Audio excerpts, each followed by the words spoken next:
Hello everyone, welcome to the second edition of the Gurumantra podcast. And here is your Guru Charan Kumar. Today we have a student guest speaker, Sia Mehra, who scored 6 points in ESS and total 36 points in the IB. Sia, welcome to the Gurumantra podcast and please introduce yourself to our audience. Thank you, sir.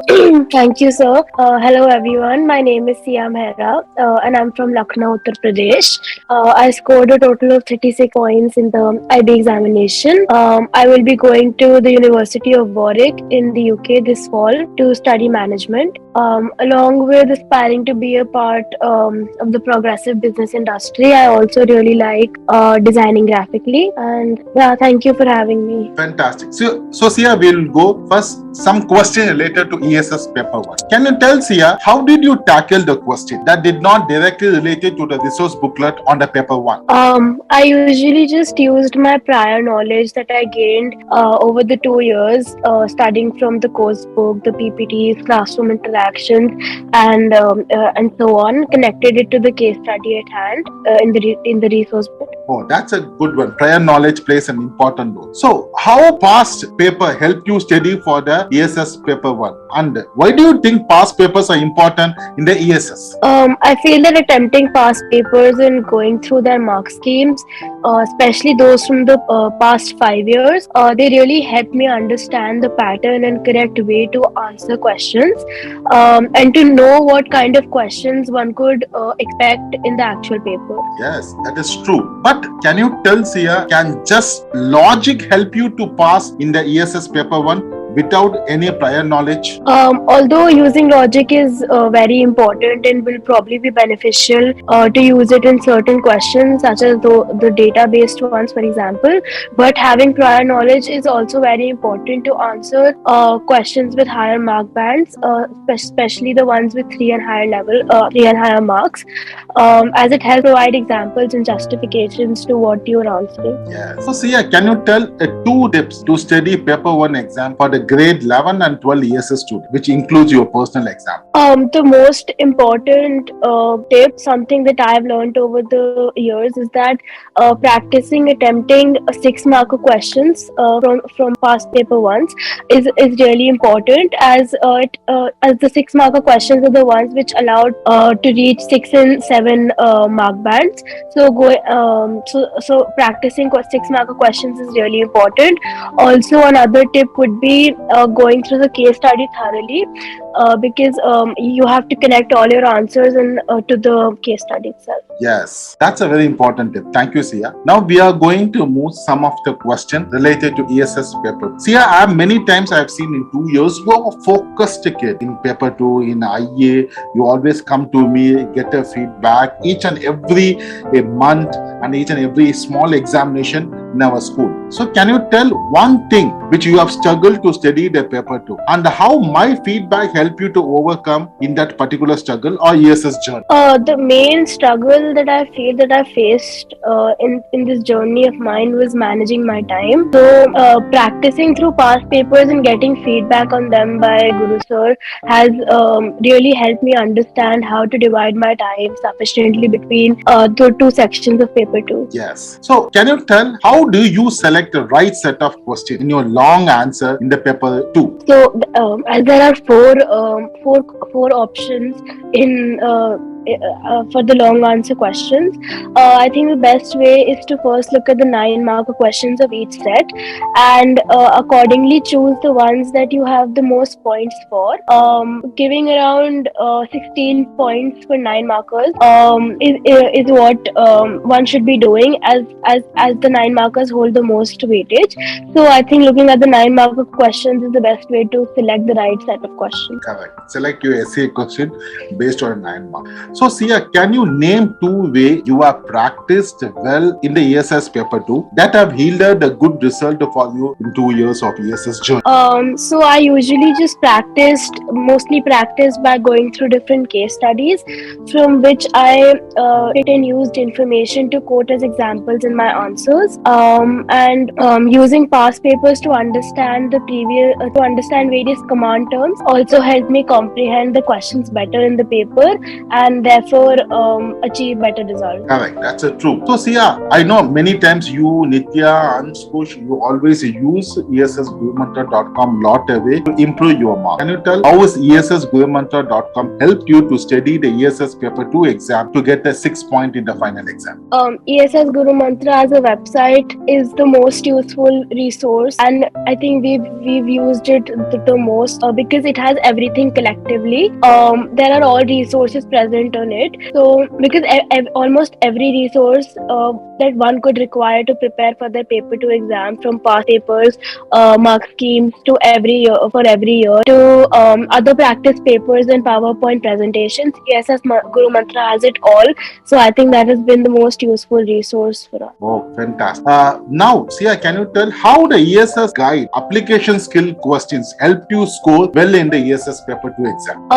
The application skill questions in the ESS guide, they help provide a framework for the kind of questions that one could expect in paper 2, as all questions revolve around them itself. So answering every application skill question and breaking it down, understanding every command term, always helped me prepare best for answering any question that appeared in the paper. Yes, that's the most important skill also. So, Sia, how did you choose between the 4 essay question paper 1? On what basis you selected 2 essay questions and give you answer? So as I mentioned before, that the 9-marker questions hold the most weightage.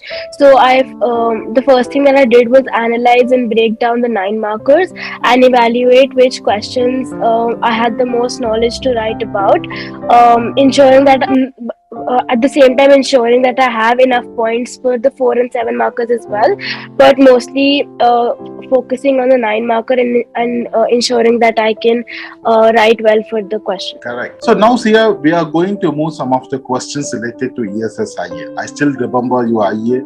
You, Nitya, sitting in the ESS class, lab class, and conducting all kind of the experiments and asking the doubts. That was a memorable experience I cannot forget. So can you tell, what do you think is the most important tip to consider before any student, ESS student, start IA? So speaking from personal experience, the most crucial factor to consider before starting your IA, ESS IA, would be to make sure that you can collate the required amount of first-hand data if you're doing a primary research-based one, or secondary data if you're doing a secondary-based data IA, and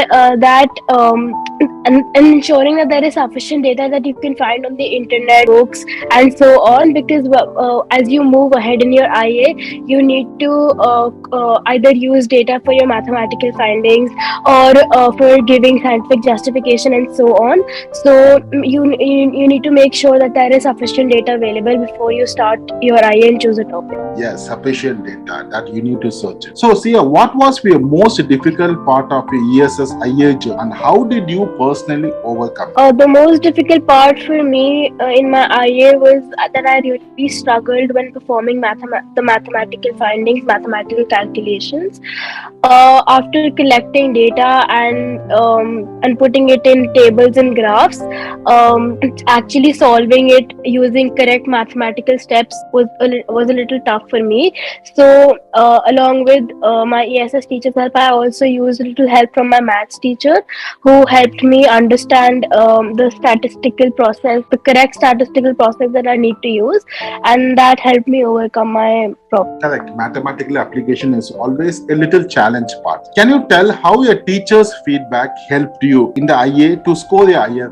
Taking multiple and ongoing feedbacks from both Shiba ma'am and Guru sir, they firstly helped me gain different point of views from 2 different teachers and examiners, which allowed me to identify my lackings in different areas, and it also helped me improve upon them. The feedback helped me identify areas where I initially thought that I was going correctly about it, or that I was doing it the right way, but taking perspective, opinion, feedback from the teachers really helps you understand where you lack. Correct.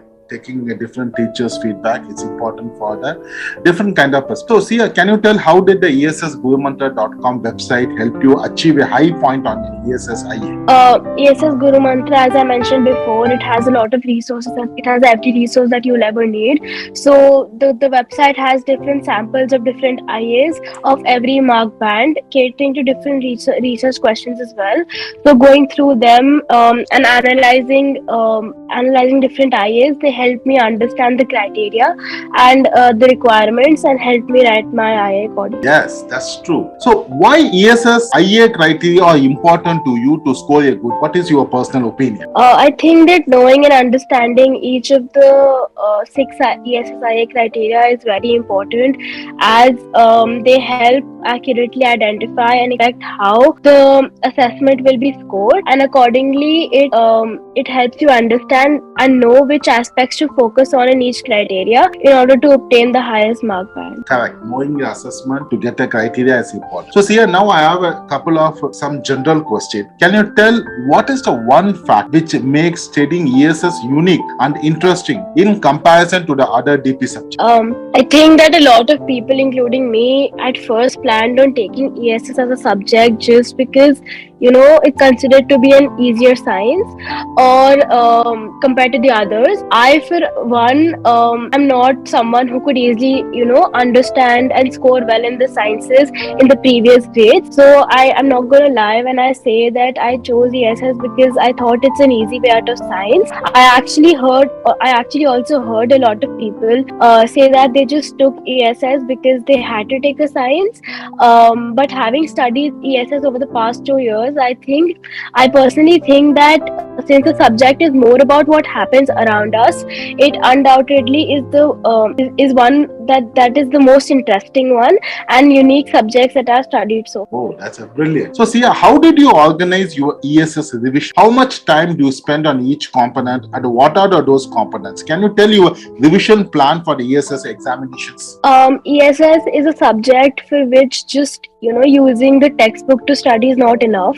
So I feel that being aware about environment related activities and understanding them in the form of case studies proves to be very helpful. So in order to revise efficiently, I usually used to start by thoroughly going through my coursebook to understand the concepts, and then usually use PPTs or the ESS guide and these case studies to revise. Yes, thank you. So, Sia, can you tell what role does ESS classroom interaction played an important role for your PG, especially teachers like me and Shiba ma'am? I personally feel that interacting actively during classes was not only a great way to clear all my doubts, but it also helped showcase my interest and drive towards the subject. So such participation allowed me to communicate my level of interest to my teachers, which further added towards getting better predicted grades. And since having a good PG is of utmost importance in order to get through your dream universities or to achieve better grades, I think that classroom interaction plays a major role. Correct. Sia, your last question. Can you tell how different was your journey in ESS than you expected in the terms of learning and expectation from the subject for the 2 years? So as I mentioned earlier, I initially opted to take ESS thinking it was the easiest option I have because I have to take a science. But now, having studied it, I feel that the correct way to describe it would not be easy because it definitely is challenging at times. But yes, because the subject teaches us about what happens around us, it makes it much more interesting, relevant, and comprehensible as well. So lastly, I think I want to say that I generally always looked forward to going to every B6 ESS class compared to my other classes, because I feel that barring the interest in the subject, it's specifically two people, Guru Sir and Shiba ma'am, who have brought the subject so much closer to us. And yeah, so I just wanted to say a huge thank you to both of them and to Guru Sir for all the extra. Even though, yeah, one more thing, Guru Sir wasn't actually our teacher, but he always pitched in, came to every class to make it more interesting and to help. And that has all at the end, it has helped us achieve the results that we have. So yeah. Thank you, Sia. That's a big appreciation. Priya, it's a brilliant conversation with you about your success, and all your experience will be a lesson for many ESS students who want to achieve a high grade. Sia, your final word. As I just said, there is nothing but appreciation that I want to communicate to you and to the ESS department for just being there, showing your support, guiding us, helping us throughout. It is all at the end just helped us achieve what we have and also grow as individuals over the 2-year journey. Correct. And yeah. Thank you for listening to the Gurumantra podcast with your host Guru Chand Kumar. I hope you enjoyed our deep dive into all the tips and tricks about ESS paper 1, 2 and IA. If you enjoyed this episode, then you can help and support the podcast. Please share it with your others, friends, post it on the social media or leave a rating and review. Thank you, Sia, for taking your time and coming to give this fantastic interview. Thank you so much.